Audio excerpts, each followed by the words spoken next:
you're ready. Yeah, okay. I just hit it because that's so we can sync it. But no pressure. We can start in a minute. Okay, I'm ready. And hello. And we're back with another episode of Two Straws. I mean, it's been a minute. I feel like it's been forever, but it really has only been, enough for our bi-weekly appointments with each other. Yeah, the normal bit of time. I don't know. We've been busy. Yes. There's been a lot of stuff going on, a lot of fight stuff going on. Yeah. Which I feel like we should, jump into. Dive right in. I think chronologically, what we should talk about first is Jan O'Malley. Okay. Yeah, sure. Unless you want to talk about something else? No, I mean, yeah, let's start with it. It's not like it's a main event or anything, but people were acting like it was. Like, literally, if you were watching an illegal stream, it would cut out during the Jan O'Malley fight and then get better once you got to the Cohen main event. That's how. Yeah. And I mean, we do have to talk allegedly, I wouldn't know. Heard from a friend. I heard from a friend that, the stream got a little choppy during Jan O'Malley and then evened out during the actual co-main and main event. And for people who are not familiar with a streaming platform, that normally happens when like a lot of people are signing on because they really want to see what's going on. And so like everything just kind of like goes haywire for a little bit. Yeah. And people lose, get kicked off, then have to re-sign in, and it's a big thing. Yeah. And sometimes so many people sign in that you can't even watch it. It's just like it's like freeze framed, like slow motion. Yeah. I think my friend said at some point they're watching the fight and then it stops and then fucking O'Malley was on top of Jan with a takedown. So it was really crazy how just missing those frames can totally just change your mood. It could just totally change everything. My mood when you said that. Oh man, he got a takedown. I feel like it technically was not a takedown. It technically was not a takedown. It's so weird that Cormier said it was technically a fucking takedown, but I'm not going to get into it with a wrestler. He's pretty generous with his takedowns. Is he? He's pretty generous with what he calls. Depending on who it is. Depending on who it is. I've heard him be super stingy. If it's an AKA guy, he's like, oh, he got like 10 takedowns that round. Really, the guy just like touched his leg. Yeah. It's so weird how that happens. So weird. We're all human, and sometimes we have a little bit of, biased viewpoints, and I totally get that. Yeah. But it wasn't a takedown. It was not a takedown. It was kind of like a double leg that turned into a scramble that Pyotr popped up from, but it was still impressive that O'Malley even got that close. It's so weird that you're not mentioning all of the many takedowns and control time that Jan got. Everybody is so focused on O'Malley. I'm just talking about when the stream cut off. Okay. For a friend. Okay. When my friend's stream cut out, it was just like, what? But, okay, so let's talk about this. The reason that it's become such a thing, like such a subject of interest, is because everyone counted O'Malley out. Like everyone except for his army of fans, everyone counted him out for winning this fight. I am one of those people who was very don't be shady. You don't even know what I was going to say. Shade. I am one of those people where I thought this was going to be a really interesting challenge for him. And I didn't know if he was actually going to, step up and rise to it. I thought it could be an ugly fight because O'Malley has so much range and he uses it really well. Yeah. He also has, some power behind his punches. And Jan is, notoriously starting slow. It's a 3-rounder. So there were just all sorts of factors that were in my mind that were, questions. Yeah. And so I think, across the board, I think O'Malley did better than a lot of people, besides his many, many fans, gave him credit for. However, I don't think it was enough to win a fight. Yeah. But the weird thing is, and I feel like a lot of people feel this way, is that I feel like if they were to rematch, even if it was immediate, I feel like O'Malley showed enough wrinkles in his game that he could win decisively in the next fight. Like, he had a lot of moments. If it was a 5-rounder, if maybe he had just a few adjustments that he had to make in camp, then I think he could win that fight. I feel like O'Malley or Yon? O'Malley. Okay. I feel like O'Malley just made so many improvements from when he first got into the UFC to now, that he's up here and he's hanging and having close fights with someone like Petr Yan, who he shouldn't even be looking at, you know, in most people's eyes. So that was the weird thing, because I had to give O'Malley credit. I also did not think that he won the fight. But I did feel like before the scorecards were read, I felt like if he were to rematch Petr Yan, he could win that fight. I get that. He could get a knockdown. He can have more confidence in his preparation because he did so well in this fight that everyone counted him out on. I really think that the next time he comes in, if he makes the same improvements that he's made, the same jumps in skill that he's made so far, then he can win that fight. But I did not think he won this one. Like, it was close, but it seemed pretty decisive for Petr Yan. I agree with that. I think it seemed decisive, and I think that maybe some reason that some people saw it differently is because of the length and the reach, and it took Yan a little bit more to get in, but his takedown timings were amazing. His control time, excelled. And I just thought that he showed his veteran status. I think Yan is, top tier. I'm a huge fan of his. And I just thought he did enough to decisively win. Like, I did not think that there was a question mark. However, here we are. And next in line for a potential title fight against champion Aljamain Sterling, which what a crazy fight with him and Dillashaw. Yeah, that was nuts. That was insane. So how do you feel about TJ disclosing that he's known that he's been dealing with this issue since April?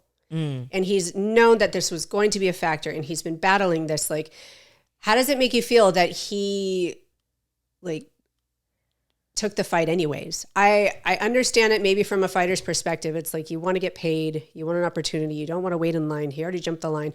I get wanting to go into it, but at the same time, his apology to the division after the fight, saying like, I'm sorry if I jammed up the division, there are people waiting in line. Yes, there are.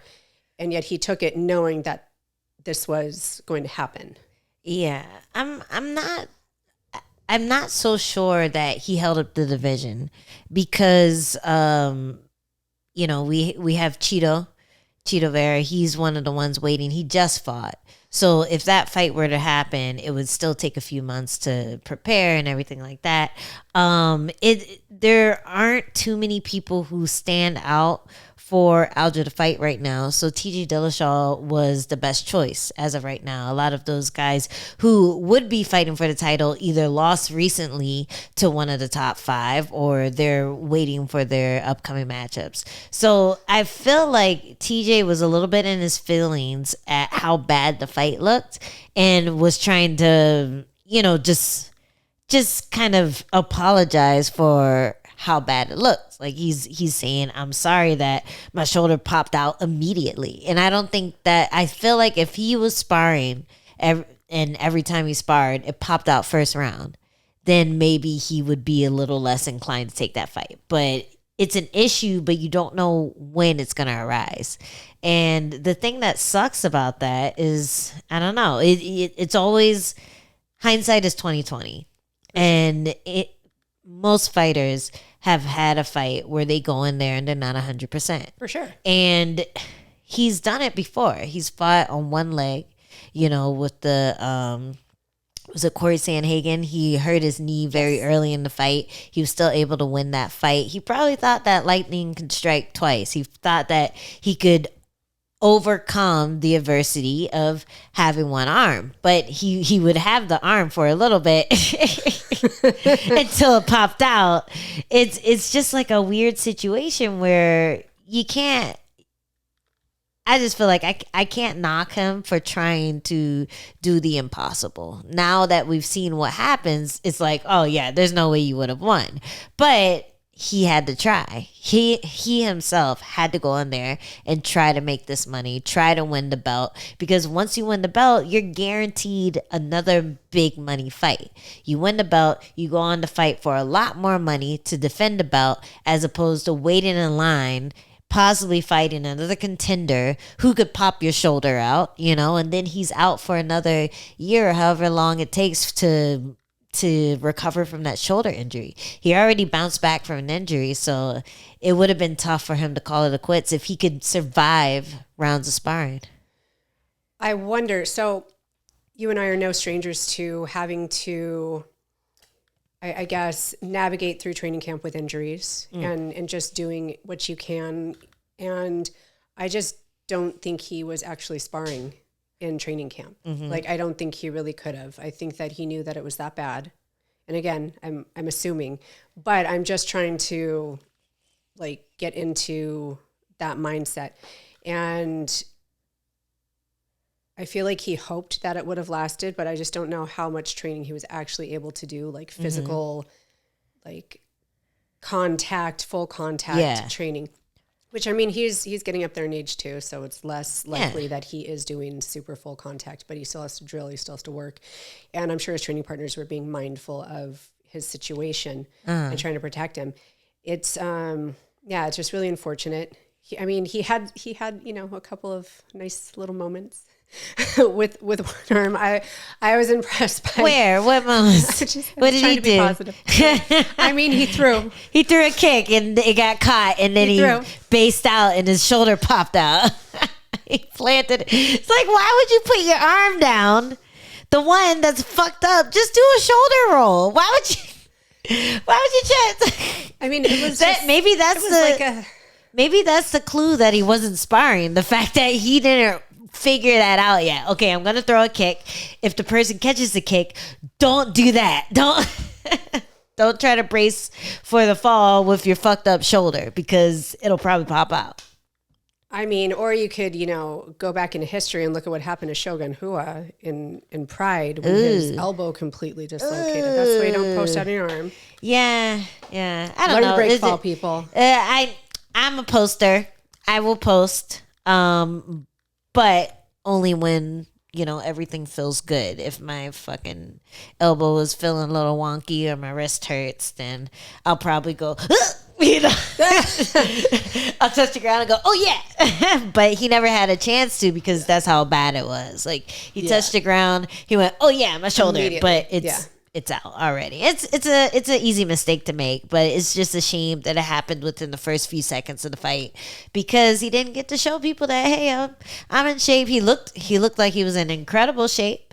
Obviously the injury was fucking up the fact that he didn't want to be seen working out or doing like open workouts or anything or on embedded. So it was definitely affecting his training. But it just sucks that he wasn't able to fake it a little longer so we could see a fight, because I also feel bad for Aljo. I feel bad that Aljamain Sterling's championship reign has been controversial in every fight. Don't feel too bad for him. He's getting paid championship money, so I'm sure that dries his tears at night. I'm sure he's poor like, Aljo. Poor guy. What is that? What is that? GIF? Is it with Dave Chappelle? And he's like drying his tears of money. I don't feel super bad for him, but when you want to pick a champion to feel bad for. He's one of my top 5, one of my top 5 champs to be like, oh, poor champ. No, I get it. He had I feel like it took forever for him to get the opportunity. Yeah. Like, he just kept getting looked over or not taken seriously, or like whatever the reason was, he just wasn't like getting his shot when I think he should have a while ago. But again, things happen when they're meant to, and now he is in the championship spot. And I do get what you're saying about, his wins. I think I'm sure it's frustrating. I'm sure. Yeah. I'm sure he just wants to get like a nice secure one, like his win over Sanhagen. It was just like, bam, like I'm champ. Like, or I'm on the way to being a champ. Like, this is a statement that's been made. And it's always nice to have that invincible aura. Like for Charlie Oliveira, you know, like Charles Oliveira, he had that aura of invincibility just because every time he gets hurt, he bounces back up and fucking finishes the guy. You can never count him out. Yeah, he knocks him out or submits him. It's like, don't drop him because that's when you're going to lose. Like, if anything, just try not to win and then maybe you'll win. But Islam Makhachev, he figured it out. He solved the riddle. He solved the puzzle. He just jumped on him and smushed. Is that what they said? Smash. I was smish. I smish him. I thought I wanted Oliveira to strike a little bit more because I think he has cleaner striking, but he just didn't have that opportunity, that space. Yeah. Or maybe that wasn't, his mindset in the game. He wanted to prove his grappling was better. I'm not sure what it was. It just didn't pan out the way I thought maybe Oliveira could start getting openings with, because he's really improved his striking and he has power. And I just thought that Makhachev, his striking, while it looks powerful, it's not as clean. But again, you don't have to be the cleaner striker to, Well, look at the damage that he's taken and the damage that Oliveira's taken.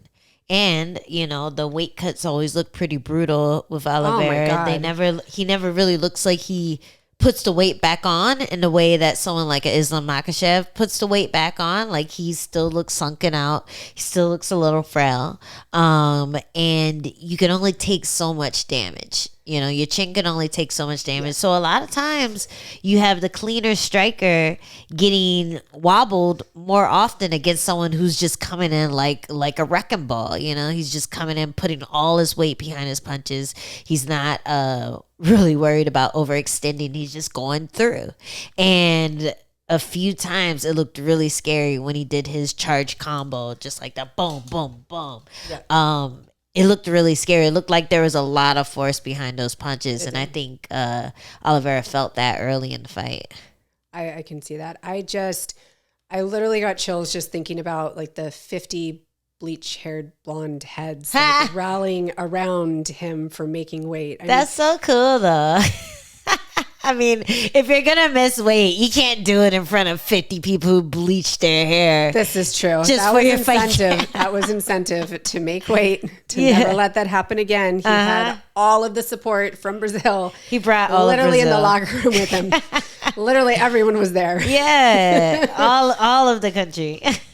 Oh my goodness. I mean, I don't know. I got an anxiety attack just thinking about it. It looked like a bunch of greasy ducklings. Because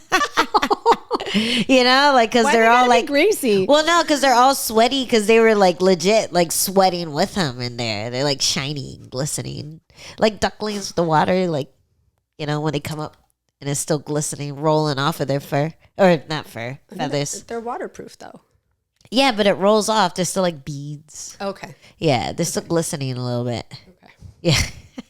No? It looked like ducklings. Okay, maybe not greasy, just wet. Like being saved from an oil spill greasy? Like being washed with like palm olive and Dove? No, because they weren't what I pictured. Well, no, not like not oil spill ducklings. More just like sweaty. Do they sweat? I don't know. I don't think ducks sweat. Anyways. Yeah, they look maybe oil spill, like clear oil. They just look like they helped. Like they were in the sauna suit. They were in the hot room with him. And then he got on the scale and everyone's like, hey. I'm sorry. It's too strong. Or too lemony. No. You enjoy that drink. I can't have any right now. If you guys did not know, Angela was a bartender back in the day. And sometimes she practices so she doesn't lose her skills. Yeah, well. She got very creative in the kitchen. Is the first sip, it just like really woke up my taste buds. Now it's okay. Well, it's been sitting there for like 30 minutes, so. I was like talking myself into it. Yeah.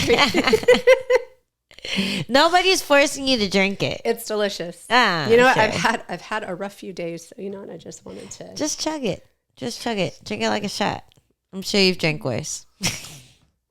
Yeah, from you. Just got flashbacks of the clam teeny. Oh yeah. What was that? I have to find footage fun. of that. Post it for like a flashback or like a throwback. Yeah. Yeah. Just be lucky there's no clam in that. It's really good. Jess is also lightweight. So she'll be throwing her top off after half of that. Half of that drink. Thank goodness social media was not a thing when I was growing up because I used to respond to SYT. What is that? Show your tits. Oh, really? Only when I was very intoxicated. Oh, okay. Is that like do they say SYT or do they just say show My your friends tits? did. Really? That's weird. Is that a California thing? Y'all abbreviate everything. Like, I used to get so mad at one of my friends because I think she came out to California and then she came back to Maryland. She's like, yeah, let's go to CPK. I'm like, the fuck is that? It's like California Pizza Kitchen. It was actually a river term because I grew up going to the river. What is the river? What are you talking about? Rivers in Arizona. Oh, okay. They call it like Lake Havasu or Parker. There's other little rivers or lakes, bodies of water that people take their boats out on, get extremely intoxicated, Fun. underage. Yes. Mostly, yeah, but More you know, fun. whatever happens on the river stays on the river. It's totally fine. And you just get wasted and bake all weekend. Okay. Rage. Yes. Yeah. And then And sometimes, SYT. and sometimes you get beads, these like Mardi Gras beads Oh, okay. to show your boobs. Yeah. So they stole it from Mardi Gras. They just ganked it, and they're like, let's do this, but on a boat in a river. I didn't make up the rules. It's just what happened. Fun. Yes. Yeah. Yeah. So, yeah. It's a lot of fun. We're showing our age because there wasn't social media back then. Thank God. When did social media come out? I think we were in college, right? I was definitely in college. MySpace popped up, and then What was your MySpace song? I didn't have one. I don't think. I don't remember what It was probably some India Ree or some Lauryn Hill because I thought it was deep, like something like that. Gotcha. What would yours? It was Could you imagine? something very emo and emotional. Oh, Deep. what's that? The girl that Like wears something by black. fucking Ataris or something like that. Oh, That's what I grew up with. Yeah. Nice. Something like that. Super fun. Yeah, I don't know Ataris. They are a band from San Dimas, like Orange County, LA County area, which is where I grew up in Orange County. So they were kind of like a local like band on the scene. Nice. Pretty fun music. I did have a lot of Atari T-shirts, but it was for the video game console. I'm 'Cause gonna I'm play cool. you. I'm gonna play you some Atari's music. I'm gonna play you Disneyland. That's a great one. Is it 8-bit? I don't know what that means. Anyway, it's a video game reference. Oh, okay. Because it's My like bad. an old school. I mean, I played Tetris video game and Duck Hunt. That's 8-bit. Like the Tetris sound like ding ding ding ding ding ding ding ding ding. You could tell that there's only like, I don't know, 8 bits of sounds. Okay.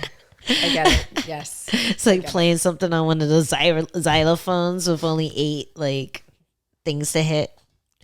I don't think it's actually 8, but anyway, yes. So that was a fun card. It was. That was a fun card. And then this weekend we had Calvin Kattar That broke my heart. versus Arnold Allen. What a nasty way to Oh man, I lose just a feel fight. for the guy. Yeah, Man. that's such a weird freak accident because there's so many times where someone throws a jump knee and someone circles out and that doesn't happen. No. You know, like they try to track him with it. They throw something jumping. The person like moves away. They try to track him with it, and then they land, and everything's fine. You know, but in this instance, he threw a jump knee. Arnold Allen circled out, and he tried to like kind of follow him.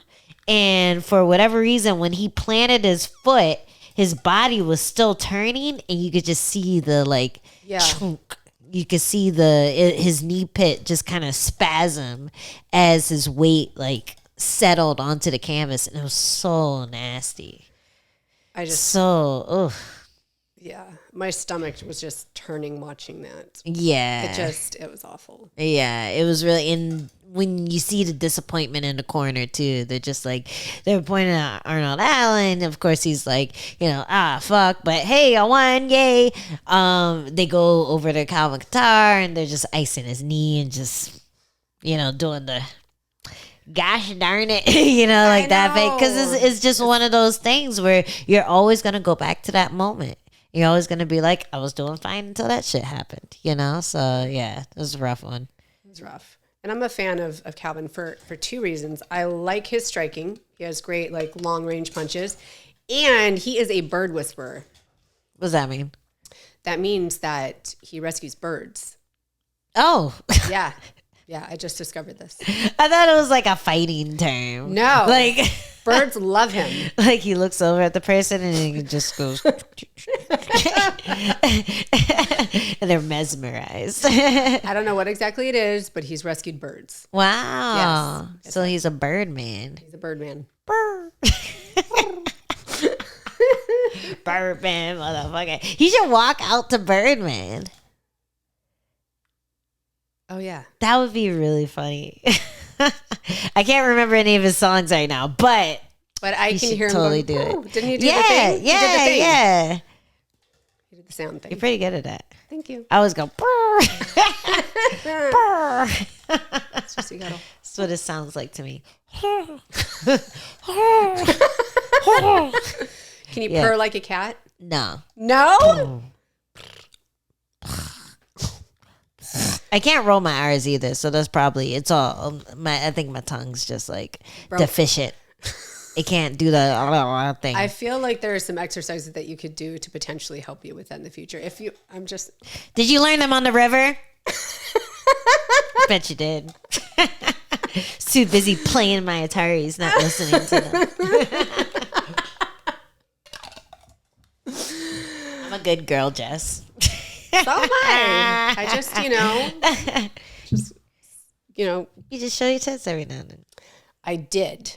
You did. Once upon a time ago. And it was very short-lived. My phases are very short-lived. And they were out of by the time I turned 21 and I could actually legally drink, I stayed home. I've been staying home ever since. I'm over You're like, stuff. Oh, I could do this at home. Yeah, I'm more fun. Way burnt out. Well, be careful with that next sip you're gonna take because you might be wasted. I know. We know if I'm wasted if I start slurring. Yeah. If I can no longer roll my R's. Sounds more like a gurgle. So that fight was really horrible, but Arnold Allen was looking good in it. I thought he was just kind of hidden and moving and really just showing that was his round before that happened. But Qatar is also a slow starter, so you never know what would have happened in the next four. Yeah. So it's super unfortunate. And it takes a minute for, everybody to figure stuff out. Yeah. And so I'm not sure how the fight would have ended otherwise. But he was very gracious in victory, which I can appreciate. There was like a moment where he hopped on the cage and I was like, don't do it, bro. And then he calmed down and he was very humble. And I was like, okay. Okay. No. I'll allow this. Okay. It's fine. It's fine. I know you got into your emotions. I get it. Celebrate, but don't celebrate too much because it was like. It's going to look bad, basically. Yeah. Just don't do that to yourself. There was another nasty knee thing that happened. Did you see Phil Hawes' fight? He fought this guy named Roman Dolidze. I can't pronounce his name, but I've seen him fight before.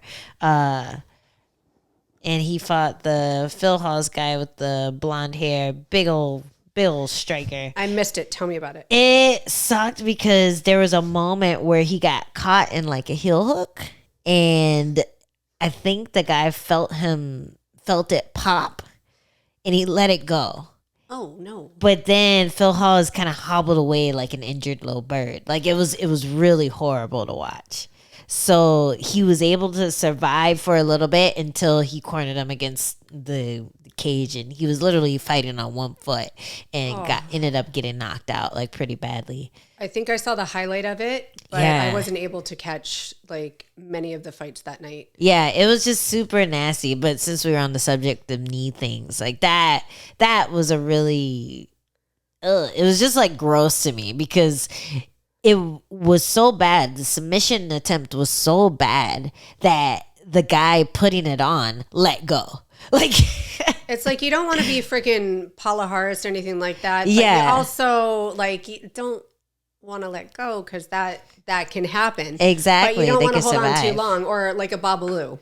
Yeah. Yeah. Who did he submit? And then afterwards in the octagon, he was asked like, oh, like, you know, why'd you hold it? He was like, yeah, I know. I did it on purpose. Oh, yeah. Like, and then like, we don't never say saw that. Babalu again. Yeah. You idiot. No. Say you didn't hear him. Say you didn't fill the tap. Come on, bro. Longevity of your career. Like, don't just be a dick. And we never saw him again. Hey, but good. I'm glad he was honest because fuck that. Like, you shouldn't be holding on to submissions. If someone says, I give up, you need to let go. Like, that's just rude. Yeah. But in this case, Phil Hawes was like fighting through it. He was probably about to tap and the guy just heard the damage and let go, like, oh god. You know, and he was even apologizing as they separated, and there was this weird moment where I forget which ref it was, but they were like about to jump in but didn't jump in yet, and he's like, oh, I'm so sorry, and then he realized the fight was still going. He's like, oh shit. I'll be sorry later. Yeah. Oh shit, wait, not sorry yet. So that was a weird one too, but just the MMA is just so chaotic. You know, and whenever I see knee stuff, I get a little, you know, because I know just from, you know, teammates and loved ones, like how long it takes to recover from something like that. It can be career ending if it's at a certain point in your career. It can be really hard to bounce back from. Once you get one knee injury, it could be a domino effect for all sorts of other injuries. So yeah, it's just really hard to see, especially because I'm a big fan of Phil Hawes too. He's another one that throws like really sick elbows. Does everything well. He's a hard hitter. So yeah, that was really hard to see. But were there any other fights that stuck out to you on that one? No, because I didn't get to really watch it. And then after that fight, I turned on the Lomachenko fight, and then how was that? I didn't get to watch that. So he won. Okay. It wasn't as dominant as I think people were hoping. It seems to be a trend. Yeah, and then they're starting to talk about his age. You know, he's 35, which is old. So old in boxing years, and you know, he's been around for a long time, competing since a very young age. And then he wasn't as dominant. I mean, I think he still decisively won. And you know, they're trying to match up fights in the future, and they're just thinking that maybe, you know, it's not as appealing of a fight, but you know, whatever. And then there was right as that was going on, I was also watching Anderson Silva. Oh wow. And Jake Paul. Wow.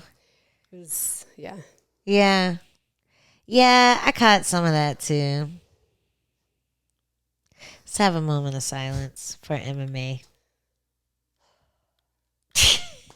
It's just so sad. It's so disappointing. You really want to see someone just fuck him up. Like, I don't know why.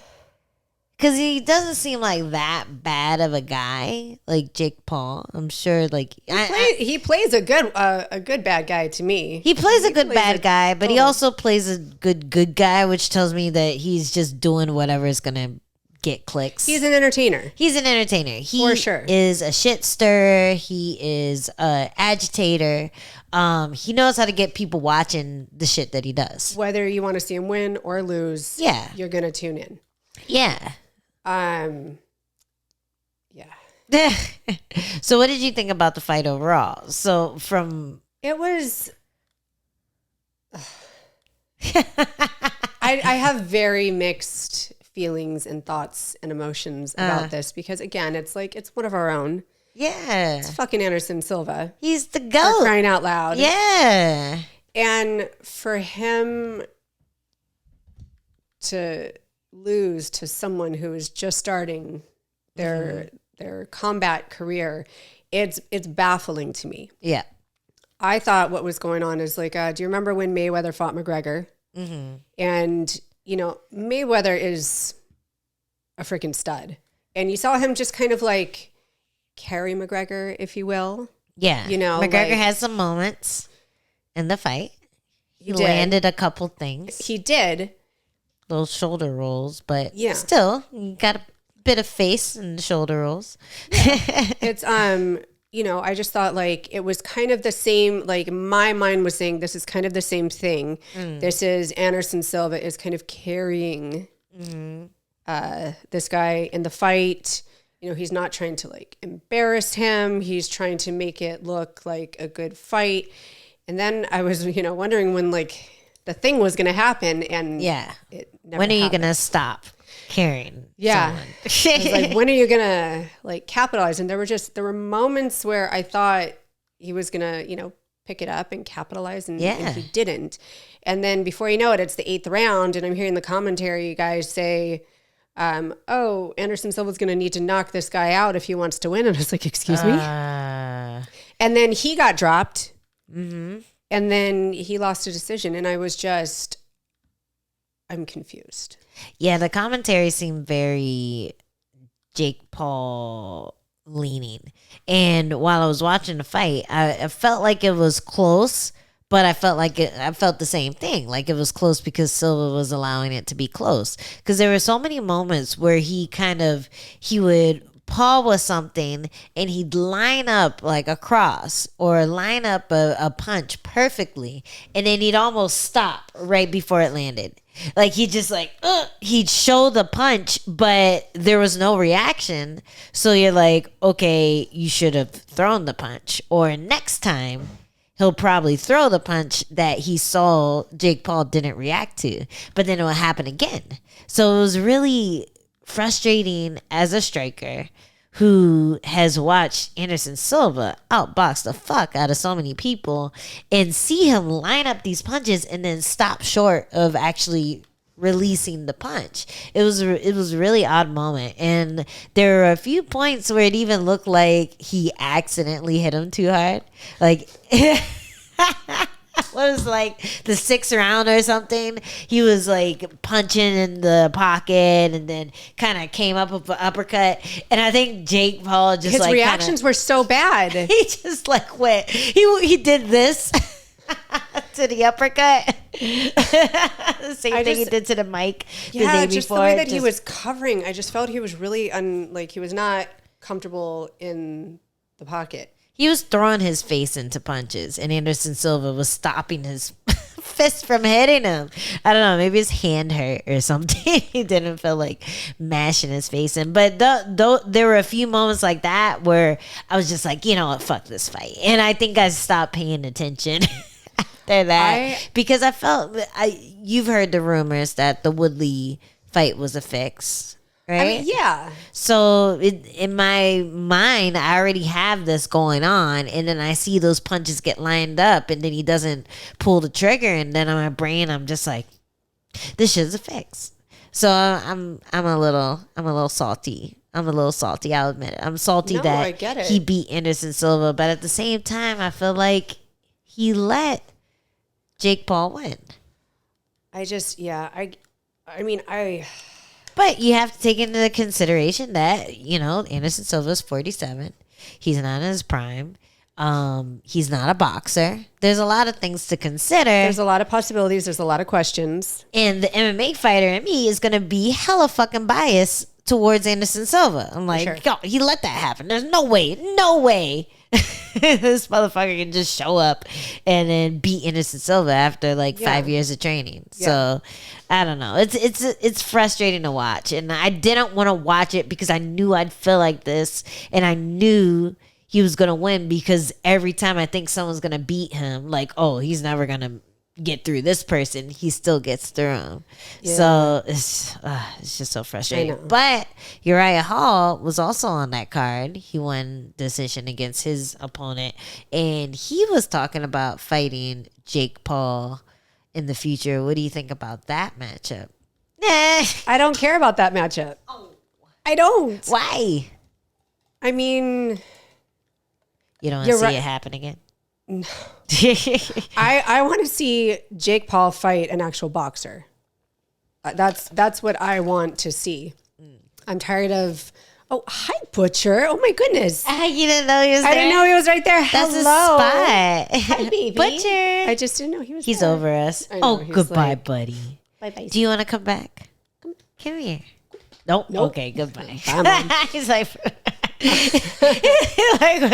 I just, I don't know. Uriah Hall, while he's an exciting striker in MMA, I don't think he's a very exciting striker for boxing. I think he's better with kicks and stuff like that. So it's just not a fight that I exactly want to see. What I would rather see is somebody with a boxing background who is, of equal size, not fighting up a weight class or two. And that's what I want to see. I want to see him fight an actual boxer. If you want to box in his weight class, I'm not going to ask for testing or anything like that because I think that's just way too much. But I'm going to ask that he be matched up with a boxer next. I want to see the NDA. I want to see what's in the contract because I feel like everyone has to sign some secret agreement that they can't come out and say. You know what I mean? I don't know. I feel like the likelihood of Jake Paul being the successful, it just doesn't make that much sense to me. It does not. But he's doing a good job of picking his opponents. He's picking the right people. Another fight that was mentioned was Nate Diaz. That's another one where people are like, oh, it'll be a big money fight. Everyone wants to see it happen. Diaz Army is going to show up. For sure. I mean, they were there. There was a fight in the background. Or was there? Yeah, backstage there was like. Of course there was. It was a thing. I mean, it's not a night out with the Diaz crew, the Diaz Army, unless there's, security called. Yeah, water bottles thrown. Water bottles being thrown, popcorn. There was a lot going on. It was really, I mean, the footage was, a little underwhelming, but, I could use my imagination and figure out what was going on. Yeah. Okay. Yeah. Something pretty cool happened. Yeah, definitely. You just can't see. There was a lot of people. There was a lot of shuffling. It wasn't just like a little, it was like the whole thing. Nice. So, yeah. So that, gave me the warm and fuzzies. I'm all for, I would rather see, Nate Diaz fight him. However, again, he's like a 55 and a 170 pounder. And it's just. Yeah, it's still like an unfair matchup. It still is, Is there, because I'm not super versed in, well, I don't really know too many boxers at all, but is there a boxer that you think would challenge him that would be interested in that? Because I know a lot of boxers are just kind of like freak show. That exactly. And I don't think anyone like with a ranking or like who knows their worth is gonna step up for this because it's still it's kind of a spectacle. I mean, not kind of, it is. It is entertaining, but I don't think anyone would like really get involved with it. Well, looks like he's fighting another MMA fighter. Motherfucker. Sad stuff. Well, we're almost at that moment. Are we? Where we have to sign off for you cheapos on YouTube and go to our super cool, rich Fight Pass Exclusive. All right, exclusive fans on Fight Pass. What are we gonna come back with? Do you have anything else that you want to chat about? Oh, you know I do. Yeah, but you're gonna have to tune in to find out. Well, let's give them a little taste of some of the subject matter we can touch on. Well, we have some So subject matter. Yeah. We have some pretty big upcoming fights. Ooh. Some headliners, some male, some female headliners that, we're going to, we love the ladies. We do. Well, we'll come back with our little previews after you subscribe to our Fight Pass content or in 2 seconds. Okay. Okay, bye.